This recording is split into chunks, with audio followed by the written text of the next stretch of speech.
ભાઈ એક બેનનો મેસેજ હતો ઓસ્ટ્રેલિયાથી કે સાગરભાઈ તમે જેવી જિંદગી જીવો છો ને એ મારી ડ્રીમ લાઈફ છે એમ. આપણે ભણેલા નહીં એટલે આપણે ટ્રાન્સલેટ કરતા ન આવડે. એ બેનનો મેસેજ એવો હતો.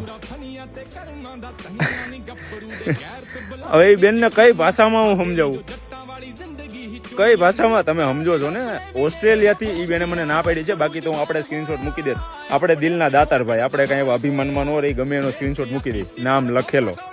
એ બેનની ના હતી કે તમે હાલતા આવા બધા મૂકી દો હોય કે કોકના નામ વાળા, એટલે મારું મૂકતા નહીં.